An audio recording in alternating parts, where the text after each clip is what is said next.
West Tigers fans, our boys head to the Shire to take on the Sharks on Friday night. Can they get another win over the Sharkies? Let's preview another West Tigers game on another episode of the WestsLife podcast.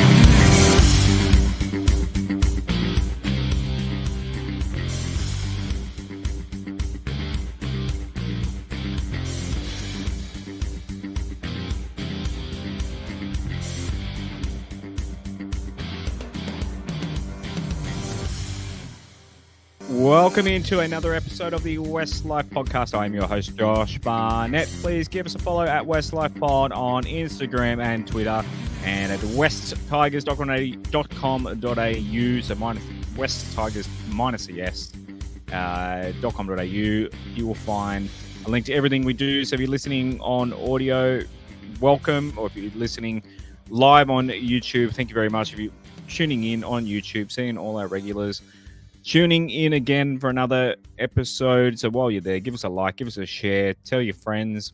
They may love us, they may hate us. And if you do love us, patreon.com/WestsLife. We've got a few additions to the Discord, absolutely firing off as we get towards the back end of the season. Lots of people claiming different players. If you want to claim a player in your profile name, which a lot of the guys has, we're running out of players. Everyone represented, everyone's being a stan, as the kids would say. Righto, let's bring in the fellas. Let's go, Mr. Bashara coming in from the Red Room. How are you this evening? G'day, Josh. G'day, Aaron. Hello, everyone. Hope you're all well. Yeah, looking forward to talking about the game. Pretty interesting lineup this week for both teams, so going to be a very interesting game on Friday night. And Mr. Thompson, how are you this evening? Yeah, g'day, Josh. G'day, Rob. I'm pretty good, mate. Looking forward to chatting about the game. Obviously, I feel like it's a fairly winnable one. Maybe a few things go in our favour, but we'll get more into that a little later. Fingers crossed. Yeah, we've got our Sharks guest ready and waiting to preview that game, but there's a little bit of news, tiny little bit of news for West Tigers. But before we do that, our betting sponsor is Chase Bet. So if you're going to have a bet on the footy or the Olympics or absolutely anything, the dish lickers, the horsies, absolutely anything, Chase Bet is where we go. The best specials going around. If you're going to sign up, go to westtigers.com.au or the link in our Twitter or Instagram. Big purple button, click that and sign up, and then send them a little chat. Say the WestsLife podcast sent you, and introduce yourself. The guys are very personable, always happy to help out, and give you certain offers and that sort of thing. They're a great little betting company, and had a lot of fun with them last weekend with a few same game multis. Think about your choices. Gambling help is available. 1-800-858-858. And into some news. So this afternoon, it was confirmed that Luke Lolii, is that right, Az? Did I get that? Am I getting better? Then I've got to get better because he's just been added to the top 30, and him and his brother Kit in the for at least a couple more years. It's confirmed this afternoon. Have I got the name down pat yet? Am I getting there, Az? Yeah, not quite down pat, but better than previous attempts. I'll give you that. All right, so Kit and Luke both in the top 30 now, and they are for at least a couple more years. So these they're quite big. These young fellas looking quite nice coming through, and just a big junior system, big feeder of kids coming through for the club, and these kids look like they're going to be a big part of our future. Yeah, I'm quite happy for these two fellas. Kit, I think, might have already been top 30, maybe. I think he might have been train and trial into the top 30. Yeah, Luke got promoted. Yeah, so now Luke, having moved up into the top 30 before the June 30 deadline, I'm really happy for him. He's played some solid games in first grade already. I think it's very well deserved, and locks him at the club for a couple of years, which is really good to see. Roberto, any opinions on these young kids? No, just good that they're locked in, and now they've got a chance to prove themselves, for not only this year, but the next couple of years, I suppose, and hopefully they can make a name for themselves. Yeah, absolutely. Just another little tidbit. The West Tigers membership count is up to 9,189. So we're actually getting close to that 10,000 mark, official 10,000 mark, not including the fudged numbers that the previous management did with junior players getting free membership. So we're getting towards 10,000. It's pretty late in the season. I don't know. Rob, do you reckon they can pump out another 800-ish? It's a bit tough when we've played a lot of our home games. There might be some specials or something as we go along later in the year. What did we start at when this drive happened? We were about roughly 7,300, weren't we? Yeah, so 7,200. A couple of thousand. And we should mention all those members are humans and they've paid for their membership as well, just in case there's anyone's wondering if they're pet memberships or anything like that. Look, I don't know if we'll get to 10K, but I reckon we'll go damn close. Definitely next year, I think. There's still a lot of time to promote memberships as well. The NRL season is coming to an end. That's true, but there's is still the NRLW, which has a full season to get going. So that's a good membership to promote at this particular point in time. Yeah, and we've got 4 home games for the men's left anyway, haven't we, Aaron? At least. Yeah, four for the men and 4 for the women. Yeah, there you go. Righto, let's get into the game on Friday evening as we take on the Cronulla Sharks, and I'll bring in our guest host. How you this see? Oh, here he is. G'day, fellas. Hey, Boldo, welcome to your debut on the WestsLife podcast. Introduce yourself, and Boldo is from the ET Stand podcast. Tell us a little bit about your show and what you do. Sure. Mate, we are basically the blue, black, and white version of you guys. We have a Rob, we have an Aaron, and I think I'm the Josh of the Cronulla Sharks ET Stand. Do you literally have those names, or are you just saying as in? No, we don't have those names, but we literally have the same characters who play similar roles. Yep. So it's like the episode of Seinfeld, when Elaine's got the friends who are exactly the 3. They got the opposite apartment, but they're all like super friendly. And weird, but they all look like the same characters. Yeah, it's like that. So we the Sharks version of that. Yeah, so we had Aaron on today on our video on the ET Stand, which I'd recommend all of you going and checking out. He was able to eloquently in 20 minutes give an enormously brilliant rundown on the Tigers team coming in. So hopefully I can do the same for you guys in the upcoming Sharks match. I must say I do like the West Tigers as a team just generally in terms of a good bunch of blokes and characters. So looking forward to chatting to you guys and getting into it. And hopefully one of us not complaining about the referee come Saturday morning is probably one mutual goal we can share. Sure. The Sharks has always had a bit of a soft spot for the Cronulla Sharks. Firstly, obviously you're named after the ET Stand, which is obviously named after the great Andrew Ettinghausen.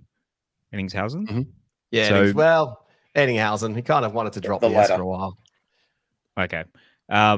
Anyway, he was my mum's favorite play. One of my mum's favorite players growing up for obvious reasons. He was the Reece Walsh before there was Reece Walsh. That dude, he was stunning. He was so good looking. I almost feel sorry for him and Craig Wing that they're known as hunks, but they're actually both really good footballers. And I want to say feel sorry for him because I'm sure it's got them quite far in life, but they were both really good footballers, and I wonder if they get annoyed that they always got tarnished. Whenever Craig Wing was on the footy show, they bring him out shirtless and oily him up and that sort of thing. But surely we can just ask Rob what it's like to be that good looking and just having to go through life being that good looking. I'll just say something that. Well, so Andrew Ettinghausen, he was one of the first centres that was really a fullback, but he didn't play fullback because the Sharks had Jonathan Docking. His defense was absolutely terrific at the time, and he didn't really get to play much origin at centre because New South Wales was always playing, Laurie Daly or Fittler out in the centres, and Paul McGregor is an underrated origin player as well if you go through and look at that era. So, certainly named after E.T., the legend that he is. We're a group of mates that all sit in the Andrew Ettinghausen stand. So very passionate. We've been following the Sharks since the 80s and have Yeah, been through all the heartache except for that one epic moment, which I'm sure you guys have got a similar story of that one epic moment that you can remember in your lifetimes that you guys remember. So that, of course, being 2005. Of course, yep. Step. Beats Burns Pitchy. Don't talk to me about back inside. Rubbish. Back in I the don't Pat remember that Richards at in all. the I was there Victoria. were you there that day? I was certainly there. That was I wasn't there. Brutal. That day. Absolutely brutal. But so yeah. Riff, our guy in Miami, said Josh needs a side pod on his man crush. My mum's man crush. It was my mum's man crush, ET. He's a little bit old for me, but I prefer a bit more of a tanned.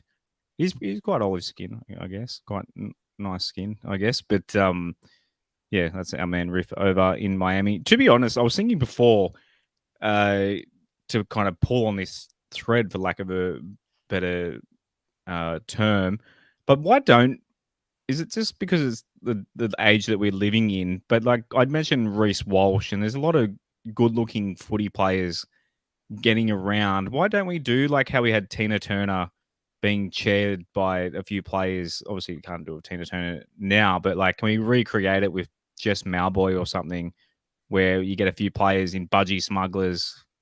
Like the Simply the Best ads were basically softcore, like porn almost for women. Like they had the guys like swinging their hair and oiled up and like just roll out the same song, Josh. Just roll out the same song. Jessica Malboy. Jessica Malboy can cover it for sure. Bring it back. Yeah. Sex up the players. I'm all for it. Well, Nico Hines is a very handsome man. Josh. Nico Hines is another one. He's a very handsome, and he's got plenty of spare time at the moment. So yeah, my missus like quite a fan of Nico. Yeah, you're just Nico. Yeah, my wife doesn't get the what's his name? Reece Walsh thing. He's a little bit too much of a pretty boy. She likes a rugged man's man. I don't know why she's with me, but anyway. Righto, as run us through the West Tigers team list. Sorry, I'm just chuckling at Big Screen TV's YouTube comment. I entered the podcast to Josh talking about tanned men. Like, that is spectacular timing, Big Screen TV. Won't be the last time. All right, so our fullback is Jareem Buller. Alex Lobb returns on the wing along with Charlie Staines. Adam Dewey is in the centres along with Solomon Fa'atape, who has moved there. Our halves are Lockie Galvin and Aiden Caesar. Our props are Stefano Utoikamanu and David Clemmer, with Api Coruscant at hooker. John Bateman and Samuela Fainu are the second rowers, with Fanua Pole moving in. I think he started lock last week, actually. Heath Mason, Sione Fainu, Alex Seyfarth, and Ruben Porter are on the bench. Justin Matamua is 18th man. The rest of our reserves are Talon De Silva, Stafford Toa, Josh Felady, and Jordan Miller. Jason D saying I need a new ad with me chairing Sean Blaw around shirtless. He'll be chairing me. I'm not that strong. I can't lift that big, strong body above my shoulders. I need some help from someone. But Rob, what are your thoughts on the team this week? A couple of, obviously, Lob City back this week, and leading into the game last week, that was our main concern. Was the height on the wing or lack thereof, and sure enough, it could have been the game-changing decision. Yeah, well, the most notable omission, obviously, is Justin Olam being out injured. We've got Fa'atape in the centres. We're assuming Fa'atape is going to go to right centre, and Adam Dewey should go back to left centre, although that's not confirmed. But given I wouldn't want too inexperienced players, I should say, on one side.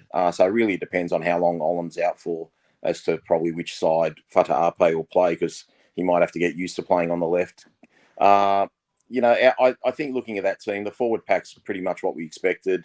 A little bit of a tweak there. Obviously, Matamua's back to the bench. You'll get onto the Cronulla team shortly, guys, but I just think the big difference in the teams for us is our bench. Our bench is quite light. We've got an edge back rower who hasn't played many games. We've got Mason there. And when you get to the Cronulla team, they got a power bench. They got 4 blokes here. I'm not sure how you pronounce his name. Colquhoun, Hazelton. That's Hamlin, it, Colquhoun. Well done. Well done. Okay, yeah. So yeah, bang on. Okay, Colquhoun, Hazelton, Hamlin, Ueli, and Rudolph. So we know they're coming down the middle. They want to win that field position battle with us, and obviously they've got a lot of strike out wide, and their edge back rowers, they can score. One thing that, I mean, obviously Nico's out, although Nico's been in reasonably poor form by his standards. It's also great that Talakai's out suspended, because the last time we played him at Leichhardt, even though we won 32-6, I think Fata Ape had nightmares about Talakai. I think Fata Ape had 7 missed tackles that night. So he's a big out as well. But, gee, Cronulla's just got power players all over the park. Great edge back rowers. Look, it's not going to be easy. They're desperate. They've lost, 5 out of their last 6. We lost quite convincingly in the last 2 weeks, really, after putting together 2 good wins. So I don't know how this game's going to pan out, but I just think, when it gets to this time of the year, guys, and there's a team in contention of the finals and there's another team that isn't, no matter how good the game's going, when it comes to the last 10 or 15 minutes, I just think the team that's got more to play for generally imposes their will and gets home with the chocolate. So I'm happy to keep tipping against the Tigers, and the Tigers win. So that's my excuse. But yeah, looking forward to the game. And look, I hope from our point of view, guys, that we play that brand of footy that we played last week in terms of attack. We've just got to adjust that defence, because, as we said Monday night, Melbourne just marched down the field at will, and they've got 5 or 6 players missing themselves. So we've got to be better than that, and I just hope the boys are up for it this week. What are your thoughts on the team? Anything to add there? Yeah, I think it's a pretty good team. Obviously, Fa'atape back in the centres, I think, is the better position for him. Still a little interesting that he's there, though. I feel like we may have some other options. I think if Stafford Toa does come back into the team, it will be at Solomona's expense. It's good to see Alex Lobb back as well. Obviously, he was named for our game against the Titans, I think it was, before he suffered that concussion alongside Alex Twal. So, yeah, really happy to see him back. The Alex Lobb and Adam Dewey, if they do stay on the same side, is an interesting one. Obviously, there's a lot of height for Lobb and not as much height, but a lot of speed with Dewey. So I wouldn't be too surprised to see Fa'atape and Adam swap, but I'm not sure if they would swap were Stafford Toa to come back in. So there's a little bit of a question mark potentially around that if Stafford is fit to play. I think, like Rob said, the forward pack is probably where we are a little bit weaker, and the bench as well. We don't have as big a team. I remember talking with Boldo on his podcast earlier a little bit about our bench and the roles they play, but I do think there are some opportunities here for us to potentially score some points, and maybe a few more points than the Sharks. John Bailey on Facebook said, why is Lobb ahead of Ali Marlow? Lobb, that try alone he scored last week, just some aerial assault from Lobb. I guess so. Any opinion on that, Rob? It's actually a good point. I'm a fan of Lobb, don't get me wrong, but if you look at the pecking order in terms of when we did lose players who came in, the first one in was Alamarlo, and then Lobb came in after that, which was why it was rather surprising that neither of them were picked for the Melbourne Storm game last week. One thing I will say, I agree with Aaron. Obviously, I think there's probably a better option at centre than Fata Ape, but I don't want to be a hypocrite. Our season's over. Fata Ape is going to be with us next year, and guys like Naden aren't going to be with us next year. Then we've got to give these guys a go, whether they get torched or not. I'm assuming Fata Ape will be up against Iro if he does play right centre. So I'm happy to give him a go and let him learn. I know he's trying hard, but look, even when we did win those couple of games earlier in the year against Cronulla and Parramatta, he did miss a lot of tackles. So that's something he's got to work on, and there's no better practice than having an away game at Cronulla. So if he does play, I'm fine with it, even if there is a better option. I think it's the right way to go. We've got to get these kids as many games as we can, and I think it's good that Benji's sticking with him. How's his defence? Iro never passes the damn ball. So that's one of the frustrations. His defence isn't good.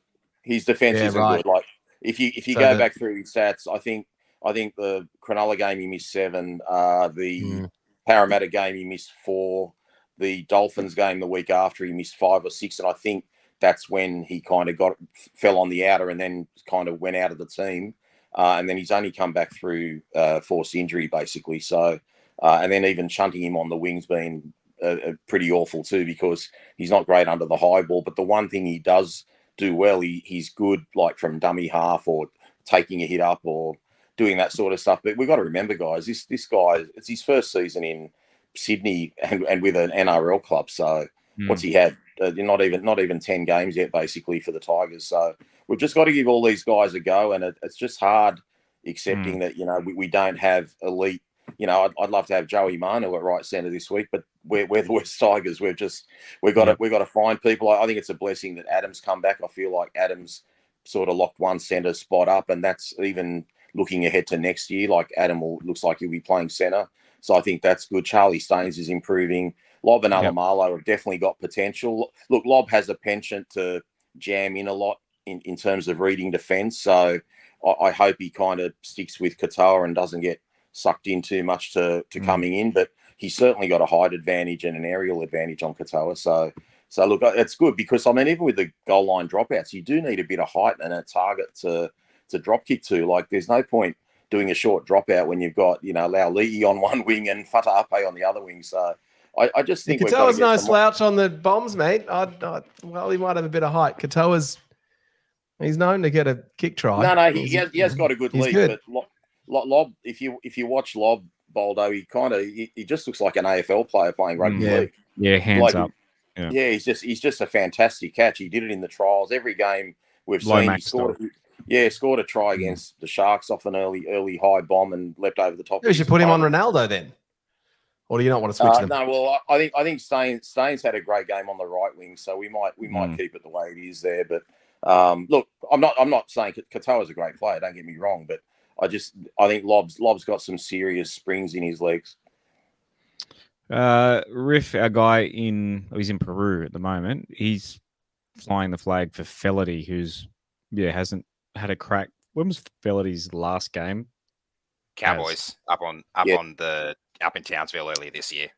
So a little bit unlucky, I guess, to come in and play in a loss, I guess, for him, and then a couple of wins. I guess maybe that's why, but like sticking with what won games. But yeah, what are your thoughts? Do you agree with Riff there? Do you think Felity should get another crack? He keeps coming in and out.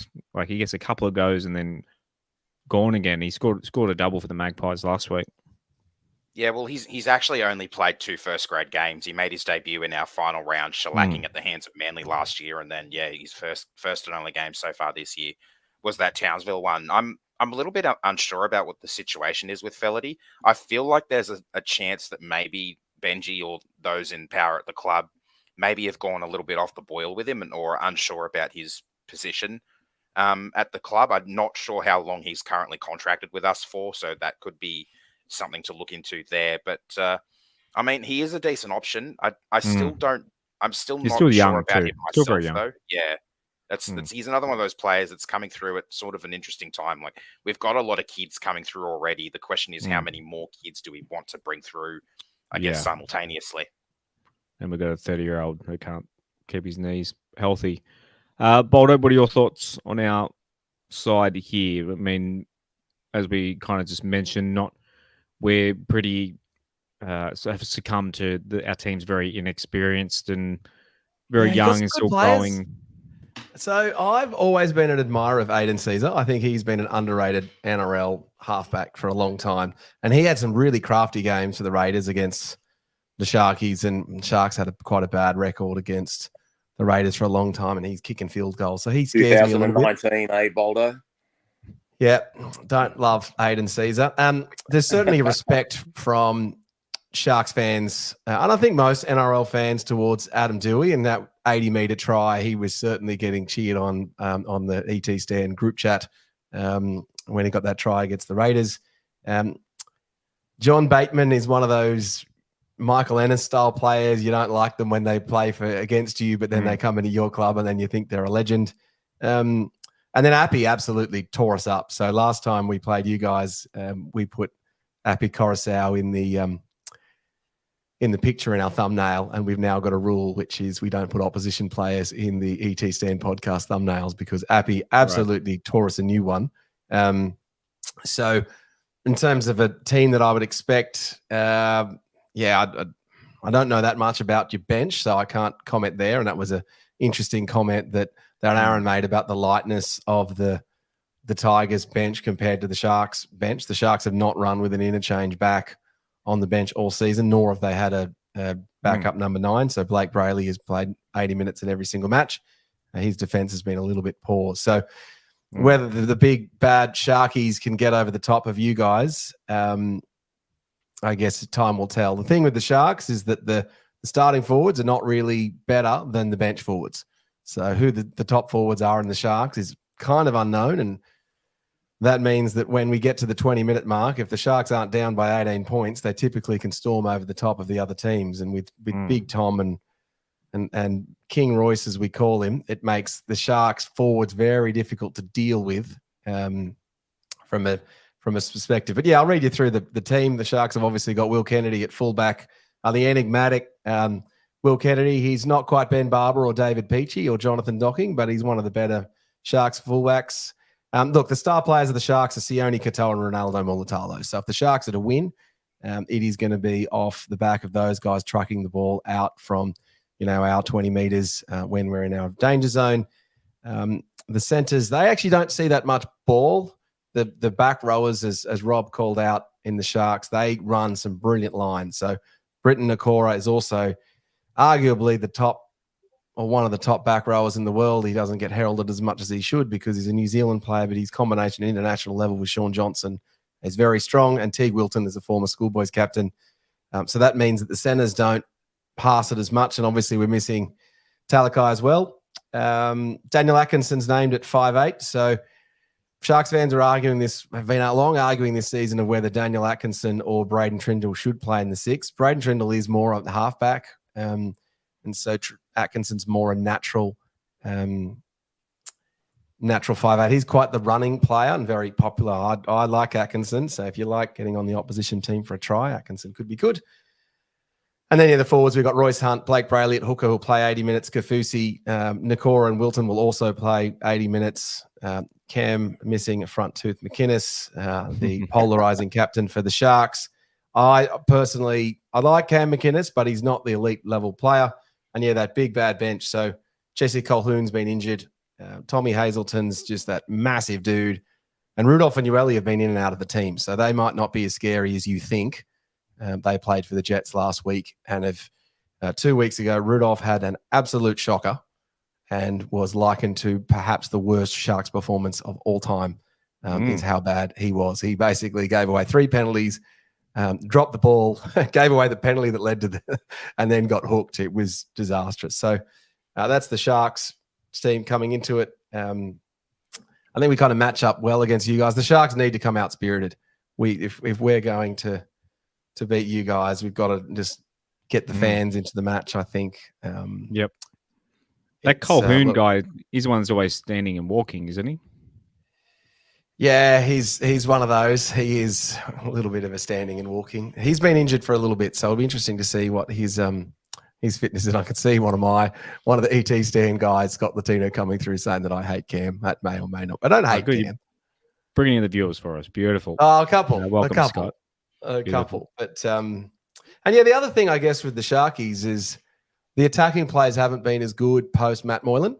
So whilst Matt Moylan couldn't tackle, his attack was very slick. And we don't seem to have those John Morris style attacking plays. So we're a very fit team, much like it. We're kind of very, very similar to the coach in terms of fitness. We would like to have some discipline. Balding.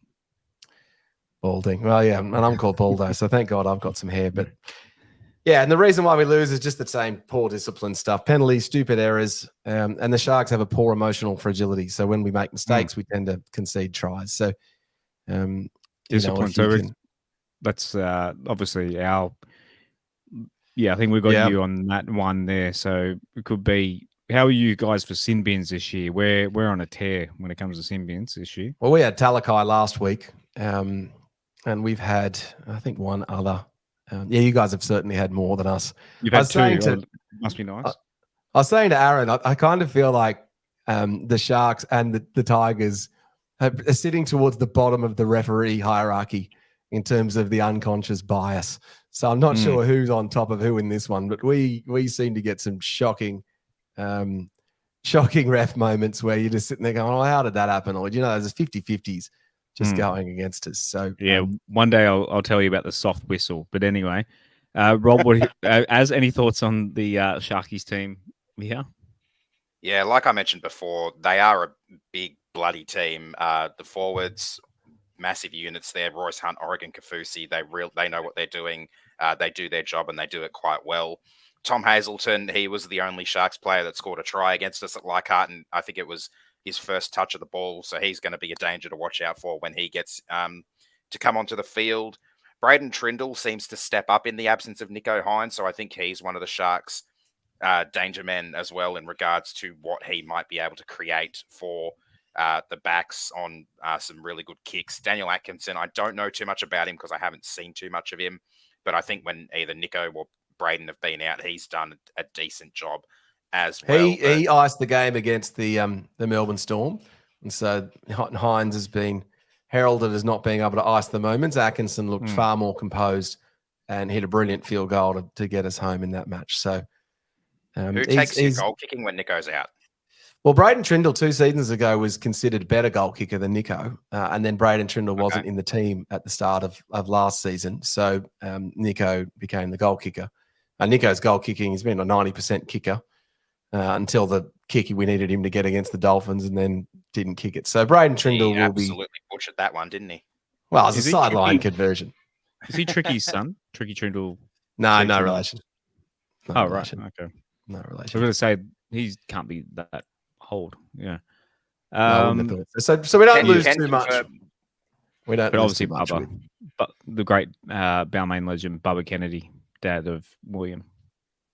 Can confirm as well for my sin bin note taking a few last week. I think it might have been the Sharks have only had 2 sin bins. Their first one was Britton Nickera back in round 2. He was the 3rd player to be sent to the bin for the year. Yeah, that's right. That was a tough one too. Rob, now you got the team list in front of you. Anything else to add? You did kind of elaborate a little bit before, but yeah, you reckon the bench a lot more firepower for them than us? Definitely a lot bigger. Yeah, they'll be hard to handle. I think the other boys summed it up pretty well. I mean, I think Cronulla will try and target Fata Ape should he play. So normally I'd say their right side is stronger for attack because they've got Nickera and they've got Ramian, and one can run a decoy and the other one gets the ball, and they seem to run that shape. Well, they run their shape both ways very well, to be honest. I just hope their kicking game is a little bit off this week, given Nicho's out. I think that's important. Boldo pointed out Brayley. Me and my son have a running joke about how rubbish his defence is. So I really hope Steph, as he's done most of the year, just uses him as a speed hump and goes in that direction. But look, as dangerous as Nickera and Ramian are, I actually think that's who we have to target in our attack.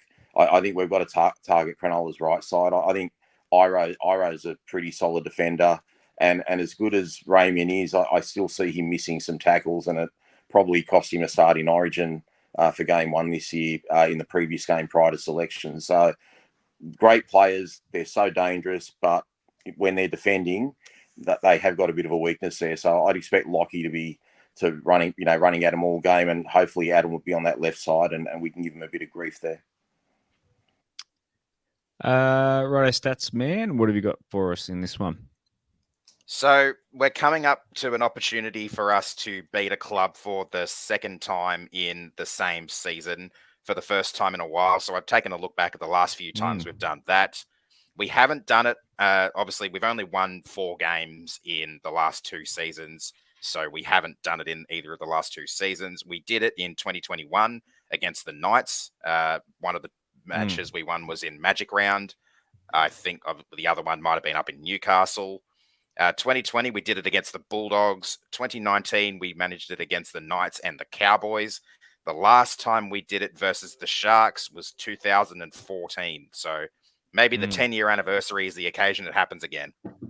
2014. The 2014 side, I think we make the finals if Farah doesn't get injured. That year really sticks out. For me, I'm trying to think when we beat the Sharkies. Obviously, one was at Shark Park. Was it Leichhardt or Campbelltown that year? I'm trying to think. 24. It's 10 years ago now. Jesus. I'm pulling it up right now. Sharks were not good in 2014. They were poor. Leichhardt, the last round, 26-10. Oh, yep. Blake Austin's last game. Yep, I was there. Yeah, we had nothing to play for, and we still, yeah, I remember the other win at Shark Park was round 10, 22-20. 20. Yep, Shark Park. Yeah, well, I feel like we have a good. I have got the previous game. It has been good for a while, but I think back in the day, I feel like we won a lot at Shark Park. So obviously, 2005 we won, 2006 we won there, 2007 we won there, 2008, 2009, 10. It looks like we didn't play there. 11 we won there. Like Benji. Seems that Benji Robbie. Yeah, Benji Robbie combo. I remember Robbie getting a Hattie one of those years. There's a comment through from one of my guys. In the wet on a Saturday afternoon, Sharks had already locked up the spoon at the end of the season. Yeah, it's always raining when we're at Leichhardt. Yep. Well, the Tigers had such a good record against the Sharks for years. I remember just like in that 2005 to 2010 era, we just consistently got beaten all the time. I remember there was a 2008 visit we made to Leichhardt where it was such a rare win for us. And I remember our fans singing, "You're not going to finals." We were so excited for finally beating the Tigers because that Benji team had just whooped us for an absolute eternity. Had Benji done his shoulder? Did Benji play in that game? 2008? He did his shoulders 7 and 8, didn't he, Rob? I'm not sure, mate. There was a few years there between 2006 and 2009. I really don't know. He had quite a few reconstructions. Let me just bring it up. 2000 loss at Leichhardt 32-6. So in that one. Oh, Benji played in that one. Yeah, that's actually pretty good side. Who we have in that one? Tuiaki, Bo Ryan, wingers, Maltz Lawrence, centers, Hodgio fullback, Johnny Morris, halfback, Keithy Galloway, Bryce Gibbs, Stuart Flanagan. Oh, Robbie in that game. He must have been out injured. The other Dane Laurie, and Chris Hyington, back row, Dean Hallertau, Ryan O'Hara, Liam Fulton, Corey Payne, Bronson Harris. It's a pretty good side there. 2008, kind of. And then for Sharks, Brett Kearney, Missy Tola Papa, Ben Pomeroy, Luke Cavell, obviously former Tiger, kicked 6 of 6 goals. He was a great goal kicker. Brett Seymour, Kamali was still playing. Then Ben Ross, Isaac De Gois, another former Tiger. There was a run there too. You guys took a lot of our players as well. That's Manly and the Dragons now. Luke Douglas. Oh, he was a good player. He ended up going the Titans, didn't he, Luke Douglas? Fraser Anderson, some guy named Paul Gallen, Danny Nutley, Grant Millington, Cade Snowden, Terrence, see you. I see you too, Jerry. Yeah, there you go.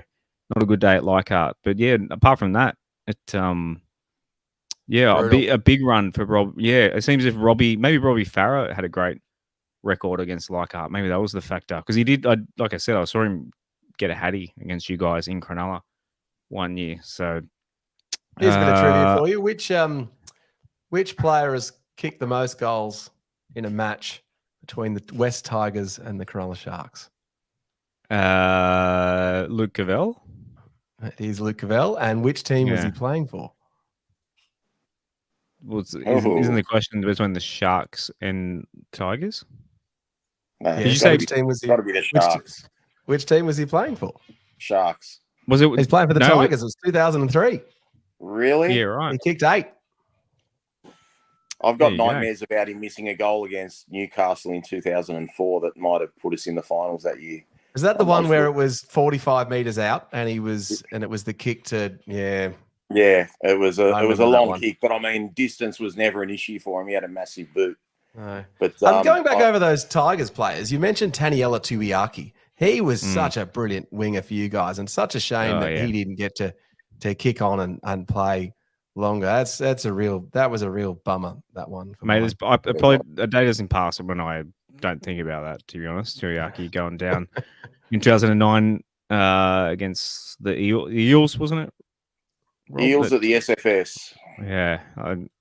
That was in Jared Haynes, Chip and Chase. They scored. Yeah. They went in the finals, went in the grand final, and we missed out. Yeah, that was Thanks for opening a wound there, Baldo. But sorry, guys. But I love the Tigers.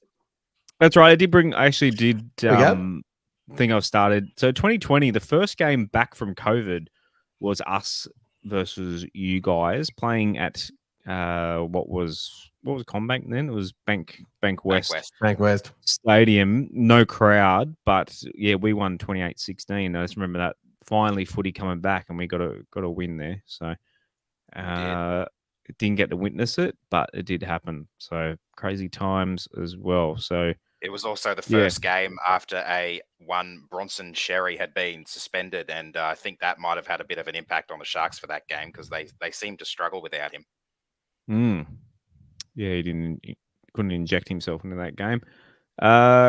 Righto, Rob Stradamus, you got anything for us this week? I'm glad that longest laugh break ever there. Glad it didn't go over everyone's head. Rob, any tips for us this week? We will put something up on Friday, Josh, on your socials, and it'll be rugby league related. I got nothing for you yet because it's too early, and honestly, I'll give you 3 try scorers tonight, and I guarantee you they'll be replaced by the weekend and substituted by other players. So it's just a waste of time this early in the week. Yeah, that makes sense. But yeah, if you're going to have a bet, chase bet, go to westtigers.com.au. If you're watching on a TV, you can scan the QR code there as well on the screen. Actually, I think you can screenshot a QR code too. I don't know if you can work out how to do that. But yeah, what's gambling really costing you? For free and confidential support, call 1-800-858-858 or go to gamblinghelponline.org.au. Are you a punting man, Baldo? Do you like to get down the Northies and put a couple of bets on the TAB?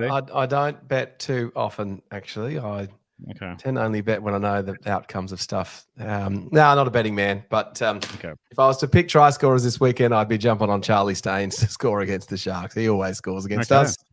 Is probably my tip. I wouldn't bet on Ronaldo to score because he's out of form for try scoring. And I don't mind Atkinson. No, he won't score a try at all. Ronaldo for a hat-trick. Only 5 games this week, so we'll get your tips for these to Baldo. So Finns are playing. Where are they playing? Let me bring up the NRL. They're playing against the Rabbitohs. Where is this one? Is it Suncorp? Where are the Dolphins playing this one? Anyone? KO Stadium. Well, it's the one getting all the coverage. I watched the NRL 360 and they spent 20 minutes talking about Bennett and all of that. Oh, yeah, of course. Bennett, last game versus the Rabbitohs. Yeah, and so all this talk about, is he coaching 2 teams? The thing with the Dolphins, they're just so disciplined, Wayne Bennett side. I think back home he'll have them on point, even though the Rabbitohs will be spirited. I'll tip the Dolphins and back all you guys up. No Latrell. We've all gone the Finns, boys. Anything to add on this game? No Latrell, no Cameron Murray for South, no Hammer, and no Jeremy Marshall-King for the Dolphins. I don't think, except for the St. George second half from the Dolphins, I don't think they've been playing that badly, and they probably should have beaten Melbourne a few weeks ago at home. So it's going to be a close game, but I'd have to go the Dolphins. I just think they got a little bit more strike in the centres. I love their centre pairing, so I'll go them. And I'm not going to be sitting on the fence too much this week like I did last week, because last week was an absolute killer round to tip. It was so hard. I approach this every Origin though, Josh, I'm really enjoying my 78 looking a lot better than your 77. You jumped me, yeah. I think it's the first time I've ever led against you. I got like 3 more than you did last week, so it's taken you 20 months to do that. Yeah, just a few. I've got no idea. Just remember, it's meaningless, guys. It means nothing. It does. I'm still coming close to the bottom of the pile at the Ermington pub tipping comp. So that if that tells you how I'm going, I think I'm like third or fourth last or something. So Josh, you'd be struggling even harder. Yeah. Sharkies and Tigers, as and I, gone loyal. Roberto, you're emotionally hedging. Right. We'll leave that one. We'll go to the other games first. Tytoons and Eels. Eels obviously without Moses. Who else are they missing? Junior Bolo out for the year. Yeah. So not good for the Wooden Spoon rivals of ours. We've all gone Titans. What are your thoughts on this one, Rod? Boldo, sorry. Titans have been good the last couple of weeks, and you're starting to see the impact of the Des Hasler coach team. Foreign's in good form. Titans will win. Eels are rubbish without Moses. Boys, any thoughts on this one? Yeah, I'm with Boldo. Moses is a big out. It's very rare that you see David Fafita have 2 quiet games in a row, so I'd expect him to have a big one this week as well. Yeah, I'm thinking the same. Just say there's a bit of banter between our guys and your guys in the chat. Well, funnily enough, Lachlan Champley is I know that he is a West Tigers fan and listener of your podcast, actually. So okay. He's a buddy of mine and a big West Tigers fan. I've taken Lockie down to the ET stand on occasion. He's just given me a bit of a hard time. Yeah. Good on you, Lockie. I'll try not to text you if we lose at the end. Good man, Lockie. All West Tigers. There's never been a bad West Tigers fan. Actually, that's not true. Tell you what, he's if you go on Twitter, pretty aggro. This riffraff guy, he's giving me a bit of shtick, isn't he? He's in Peru at the moment. I don't know. Maybe who knows what he's something about the mountain air or something in Peru might have him. He's normally we had him co-host a show a few weeks ago, and he was very calm when he was in Miami. I don't know. Maybe it's what are you doing over in Peru there, Riff? That's got you a little bit triggered in the comments there. Back to the rugby league. Manly and Newcastle. Remember how good Manly and Newcastle rivalry was in the 97? A little bit of it. Speaking of which, it just reminded me of YouTube had a replay, and I completely forgot this ever existed. It was in 97. It was a Super League year. Australia versus the rest of the world. Do you remember this, Rob? What year was that? 97, Super League year. Josh. Yeah. The jerseys for the rest of the world team, unreal. Like, just so 90s. Fittler, Daly, Johns. Sorry, not Daly. Daly was in Super League. Fittler, Johns, Brasher. Brett Dallas. No, Brett Dallas was out. He was a late. Was he injured, was he? Yeah, he was injured or something late in the game. McGregor, I'm pretty sure. Your Dragons / Steelers legend. Was Jason Robinson the fullback for the rest of the world, wasn't he, in that match from memory? Possibly. I don't know. And I remember he just being electric. He's a great player. He was really, really good in that game. Yeah, that's a terrific classic match, actually. From Jason Lowry, former Tiger, was he a Tiger? He was a Tiger. He was a New Zealander. He wasn't a Tiger yet by that point, though. Wasn't a Tiger. Okay, he was in the rest of the world team as well. But yeah, there was. I was 9 years old, but completely forgot that game ever happened. But Google the jerseys; it's unreal if you can find it. Manly the Knights. We've all gone Manly in this one. Obviously, no Ponga. For the Knights, Manly at home. No Gagai and no Best as well. But all three. But no Cherry Evans and Jake Travojevic for Manly. Yeah, I tried to say it before. Fucking Origin rounds, it's ruining. I don't understand how we're the only league in the world that ruins our sport by pulling star players out. But anyway, Manly the Knights. Any takes on this one, Baldo? We've all gone Manly. I'm going to give you I reckon the Knights can get up in this. I think with the players missing, I think Cherry Evans is a big out for Manly, and I think maybe the Knights will step up. But you just don't know with the Knights. They're just hot and cold, and man, there's a lot of names There's a lot of names I've never heard of in the Knights. There's a Thomas Cant. Oh, what a name. Thomas That's not Cant. as good as the best rugby league name is still Willie or Won't He? That's still the best.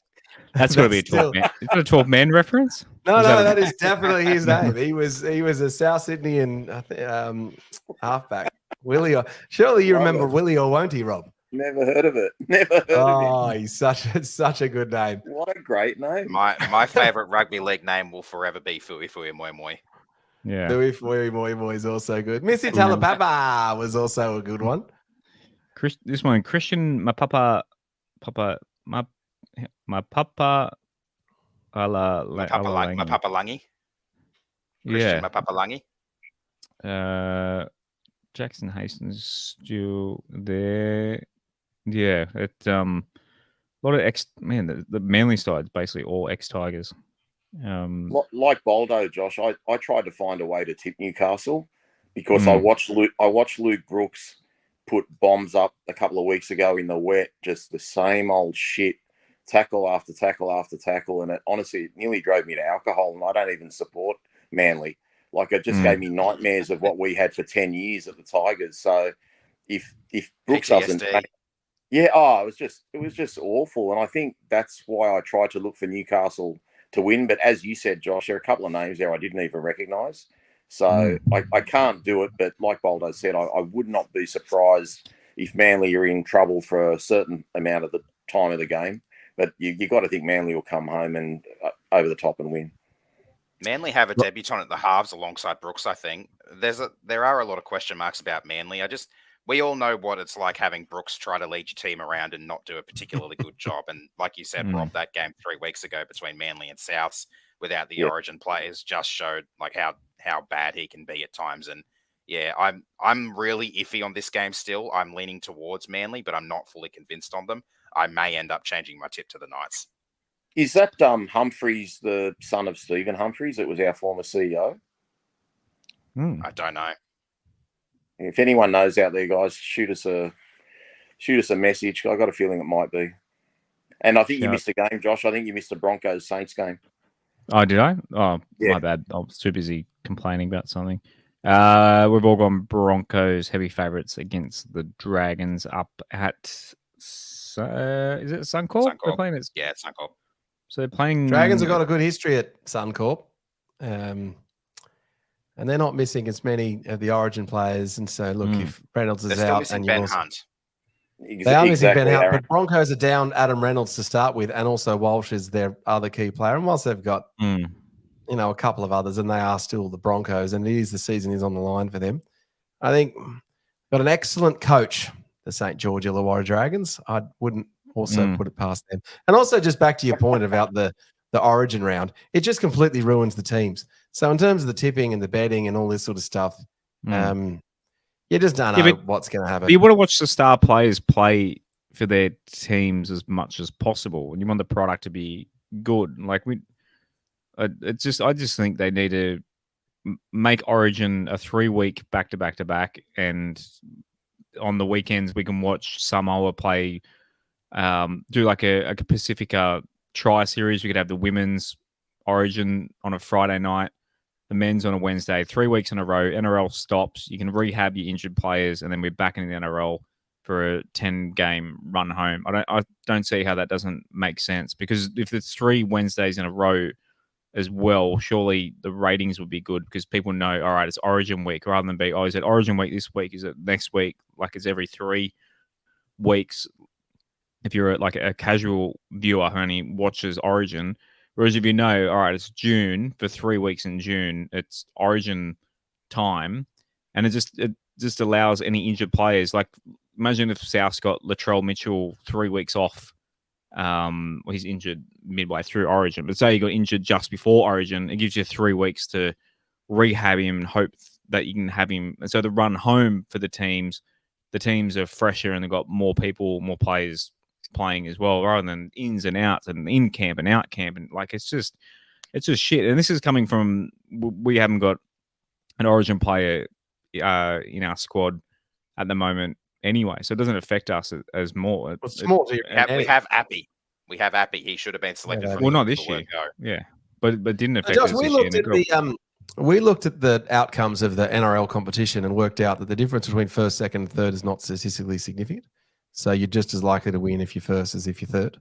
Now, there's a big difference in drop-off from actually fourth downwards. So it's not the top four, it's the top three tends to be the better position. So the thinking is that by having the final series and then also the top three teams tend to come through. So you'll notice that Melbourne Storm have probably benefited from, with Jerome Hughes being a New Zealand player, their, star halfback is not out of their team. So they've kind of benefited from that. But you would think that the Penrith Panthers are the top team and will finish second or third with the rest of the teams below that. So I think their thinking is that it doesn't make too much of a difference. And it all comes back to the TV ratings. So you've got, big bucks coming in from Channel 9 and Fox. Well, that's what I'm saying. You want there'd be more ratings. If Reece Walsh isn't playing for the Broncos, there's about 6,000 teenage girls that probably won't tune in for that game. Yeah. Right. I see your point. Our podcast has all the same chat about hating on the damn Origin. It's just a damn nightmare. I love the Origin. I love it. Competition, guys. There's no integrity to our competition whatsoever. You're blessed you play a team without their stars 1 week. I mean, the year we won the comp, guys, in 2005, Saints were running hot that year. We got to play them at Cogra with they literally had 6 or 7 players in Origin that time. We got to play them without their stars. And who knows, if we'd have lost that day, if we were playing a full team, would we have made a run? Because back when we played St. George, I don't even think we were near the top 8 at that stage. So it just affects, it's just so, I don't know, it's just maybe a reason why we shouldn't take things so seriously sometimes. But there needs to be a better home and away system. And I just think the home and away, like the competition is your main draw card. It shouldn't be about state of origin. They've got to find another way to do it, whether it's what you're suggesting, Josh. I mean, there's been a thought that, Origin games are so hard, you can't play them back to back to back. You'll need more than 7 days rest. Well, they say that, and then you see they're playing 3 days later, 80 minutes against us 4 days later. So yeah, I don't know. I don't know what the right formula is, but I just think, it's all about money with the NRL. They don't care about anything except revenue, their TV rights, their gambling money. That's all they care about. It wouldn't be affected by it, surely. What? No. Well, Origin's their biggest money spinner, though. That's the thing. So that's why they don't give us stuff about the comp. But you could have my system, in my opinion, makes both better, both Origin and the competition better. Because you're having a mid-season break. Yeah, I actually think, Josh, I would reduce the number of matches in the competition. I don't think 27. That's less. You can't do that. You're taking money away. But my argument on that is that if you had fewer matches, you would actually get longer playing life from a whole bunch of the players because they would be able to play for longer. As Rob said, they don't care. There's less games to sell ads. It's a great point, Voldo, but they don't care. Exactly. Yeah, you're right. They don't care. But if you have that comes back to the Joey Johns higher quality match. Higher quality game attracts more people, but I've typically been on the camp of more teams is better.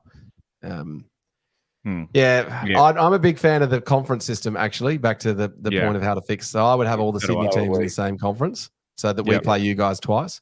One of the main reasons for that is the instant savings that they would make because the Sydney teams wouldn't have to travel as much and the interstate teams and the interstate matches you're traveling anyway.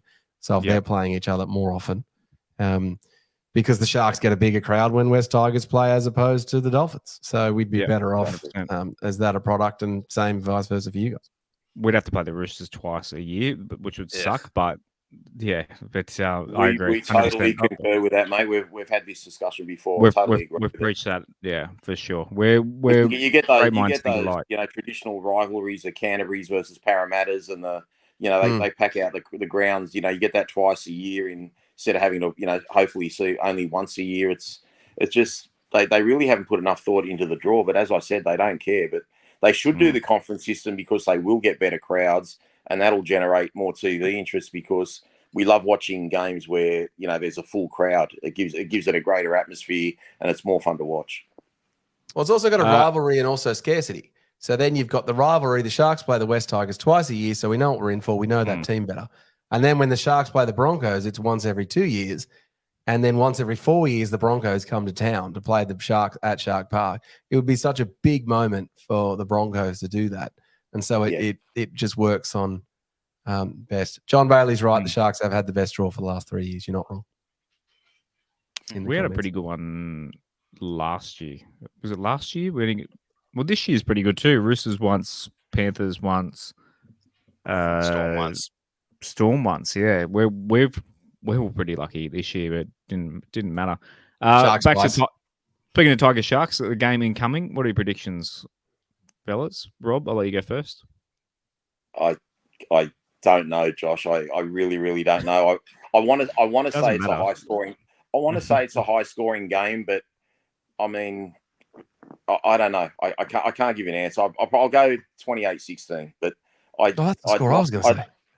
Really? I don't want to think that Cronulla will get a big score, but again, I say it all the time. If we're in the game after 15 minutes, we normally don't get blown out. That said, we were leading 12-6 against the Storm last Saturday night, and they scored 40 more, whatever it was. So I don't know. I think the Sharks are due for a big game, and they're desperate. And it doesn't matter if we win or lose at the end of the day in terms of our standing on the competition ladder. I know people say we don't want to get the wooden spoon and all that, but Cronulla have got bigger fish to fry than we have. So hope I'm wrong, guys, but I'll go 28-16 and hope that I've got it the wrong way around. Bigger fish to fry, mostly flake. As any predictions with this I actually feel pretty good about this game. I feel like we do have, obviously, like Rob said, the Sharks do have a bit more to play for, but we're coming off some really solid performances. We've shown that we've really turned a corner. Obviously, our win against the Titans was tough and gritty. Our win against the Raiders should have been a lot better than it was, but there was a bit of refereeing controversy in that one. And then, yes, we got blown out by the Roosters and we didn't show too much in that game. But against a Storm team that know how to score points and are generally really good at defending their try line, we put 28 points on them as well. So I think if we can fix up the defense, we're right in this one. And I think the outs of Nico and Talakai are quite massive, and I'm backing us to come away with the W. Boldo? Look, I'm not massively confident on a Sharks victory. I think the desperation, I think Fitzgibbon will have the Sharks return to a very basic game plan. And I think it might be as simple as if the Sharks don't cop an injury, I think we'll be able to, in the backs, I think our power forwards, when the interchange comes on, look for the Sharks to hopefully stay close in the first 20 minutes and then bring on Rudolph and Ueli and hopefully be able to run over the top of you guys. I don't think it'll be close by any means. The Sharks aren't blowing you guys out. We're not kicking away either if we get in a lead. I think we'll win by 8 points. But I wouldn't put it past. I'm not betting on the Sharks to win this week by any means. And it wouldn't surprise me. There's nothing like a match against the Sharks to put any team back into form. And so the West Tigers could easily spring an upset on this one. It's $1.40 for the Sharks and $2.90 on the Tigers. $2.90. That's come in a lot. Yeah, it was $5 at the start of the week. I'll go 18 Caesar field goal to win it.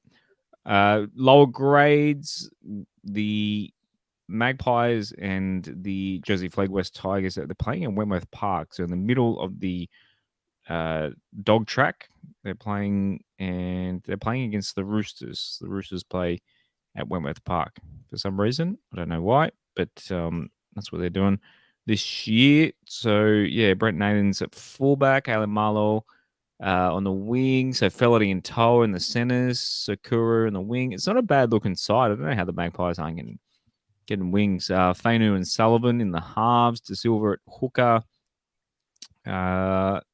Matabua going back down. He's at lock. So Geordie Miller coming off the bench. So look, not a bad looking side there, Rob. And a few players that you could argue could go to first grade.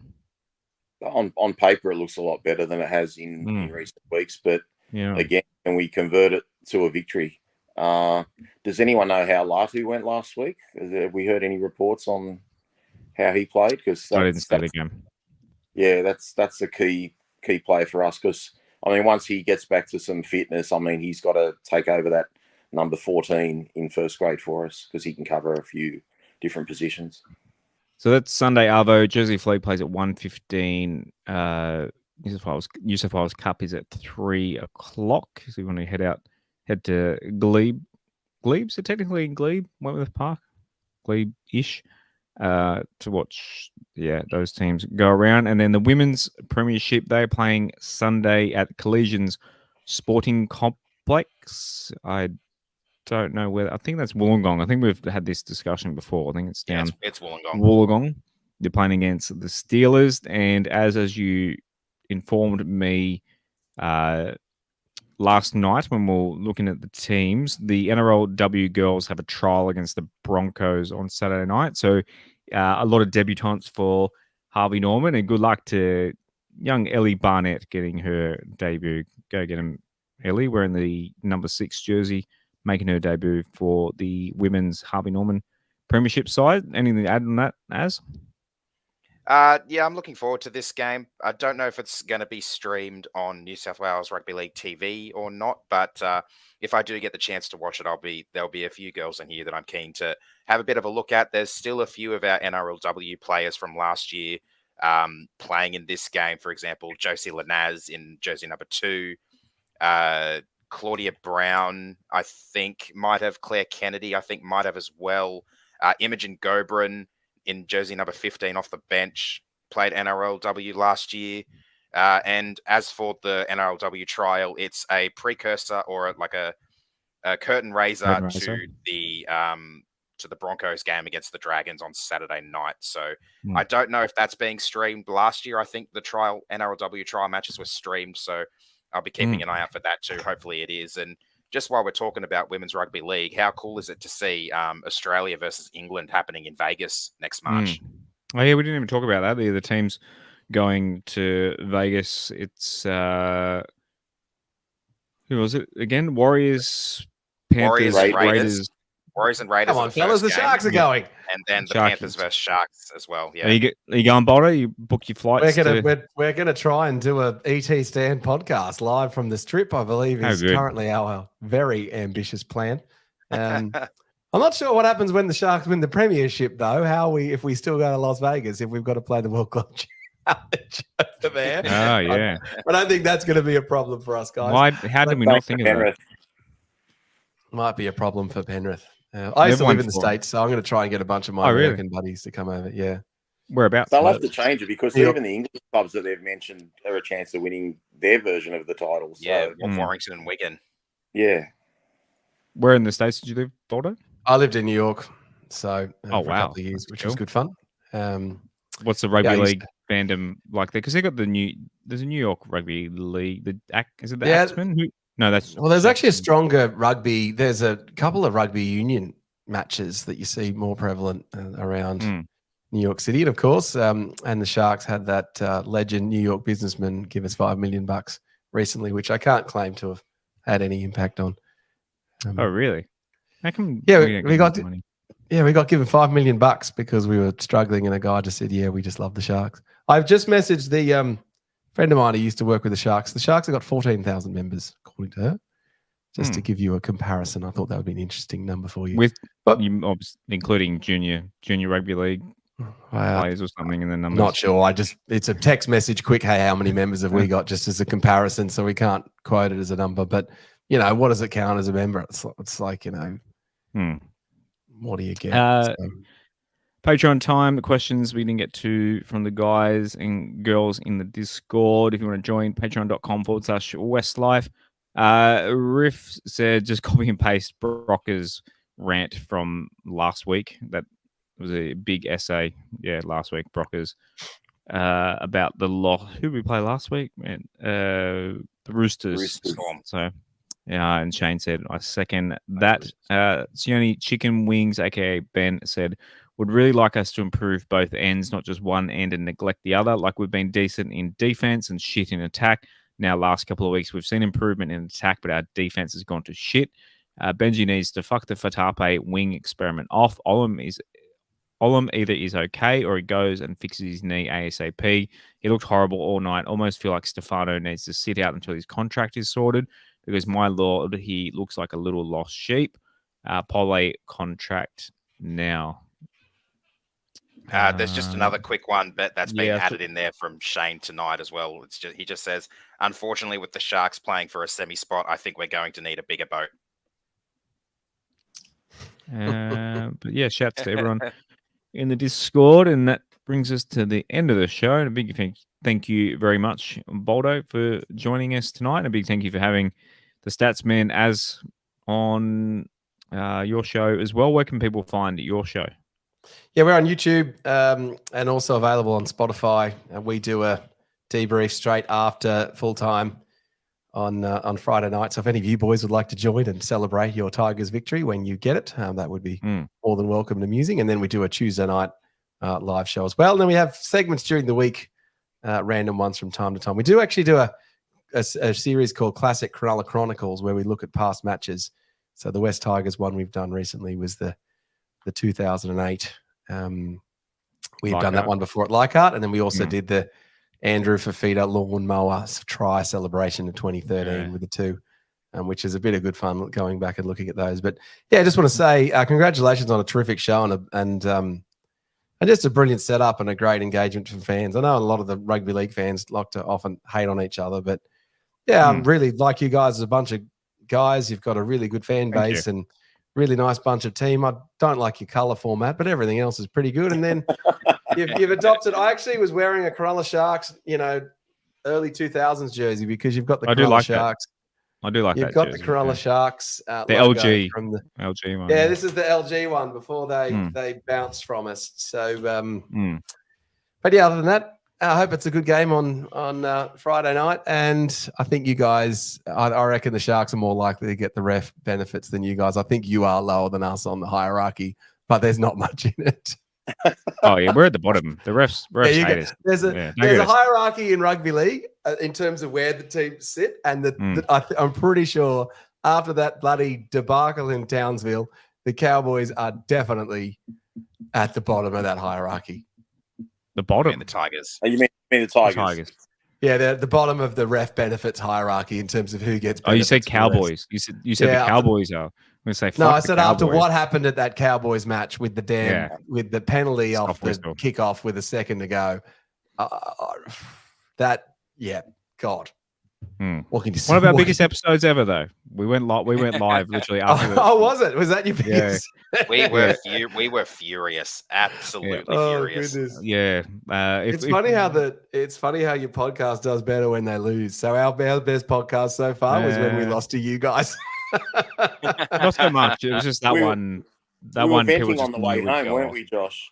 Yeah. I was in the car. Josh has rung me up. Shane's rung me up. We're swearing our heads off. We're going off, and then I don't know. One of us just said, "Why don't we just do a freaking podcast?" Because we were like just all fired up. I was going to pick up groceries, and I was just like, "Fuck this!" Like, yeah. It's lucky we weren't monetized on YouTube then, because we probably would have kicked off the amount of swear words and expletives, and luckily you let me on for a bit that night too, so that was fun for me as well. Yeah, it was a big foursome between the four of us with Big Shano. I have to go back and listen to that. I've never listened to it. I'll have to go back and listen to it. You weren't finals chance that season, though, were you? It wasn't the point. No, that was our first wooden spoon year. Don't get me started, Roberts.